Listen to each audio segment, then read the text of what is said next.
دل میں برائی رکھنے سے بہتر ہے کہ ناراضگی ظاہر کر دی جائے۔ میں سب جانتا ہوں، یہی سوچ انسان کو کنویں کا مینڈک بنا دیتی ہے۔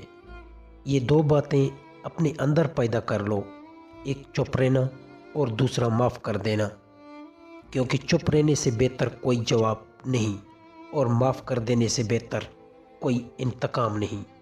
زندگی میں کبھی بھی اپنے ہنر پر غرور مت کرنا، کیونکہ پتھر جب بھی پانی میں گرتا ہے تو اپنی ہی وزن سے ڈوب جاتا ہے۔ زندگی میں 3 لوگوں کو کبھی مت بھولنا: مصیبت میں ساتھ دینے والوں کو، مصیبت میں ساتھ چھوڑنے والے کو اور مصیبت میں ڈالنے والے کو۔ جہاں دوسروں کو سمجھانا مشکل ہو جائے وہاں خود کو سمجھ لینا ہی بہتر ہوتا ہے۔ خوش رہنے کا صرف ایک ہی راز ہے کہ امید صرف اپنے آپ سے رکھو، کسی اور سے نہیں۔ اپنے دشمن کو 1000 موقع دو کہ وہ آپ کا دوست بن جائے، پر اپنے دوست کو ایک موقع بھی نہ دو کہ وہ آپ کا دشمن بن جائے۔ چپلوسوں اور چالاک لوگوں سے ہوشیار رہنا۔ سنا ہے تعریفوں کے پل کے نیچے مطلب کی ندیاں بہتی ہے۔ شرمندگی اٹھانے سے بہتر ہے کہ تکلیف اٹھا لی جائے۔ عقل مند اپنے فیصلے خود کرتا ہے، جاہل عوام کی رائے پر عمل کرتا ہے۔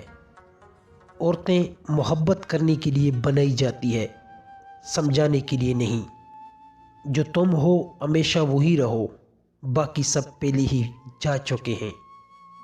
ہر کوئی دنیا کو بدلنے کا سوچتا ہے، لیکن خود کو بدلنے کا کوئی نہیں سوچتا۔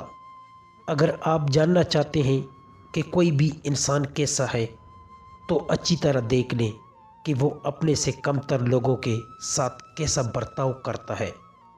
خواہشیں اپنی مرضی سے خود پر لادا گیا بوجھ ہے۔ اگر اڑان بھرنی ہے تو اپنی خواہش کم کر دو۔ ان لوگوں سے ہوشیار رہو جو مسلسل ہجوم تلاش کرتے ہیں، وہ اکیلے کچھ نہیں۔ خود سے سچی زندگی گزارنے کا حوصلہ رکھیں، نہ کہ وہ زندگی جس کی دوسرے آپ سے توقع کرتے ہیں۔ میں جس طرح جیتا ہوں اسی طرح اکیلے ہی مر جاؤں گا۔ جب آپ ناراض ہوں تو فیصلے نہ کریں، جب آپ خوش ہوں تو وعدے نہ کریں۔ خوش رہو، ہو سکتا ہے کہ آپ مرنے کے بعد مشہور ہو جائیں۔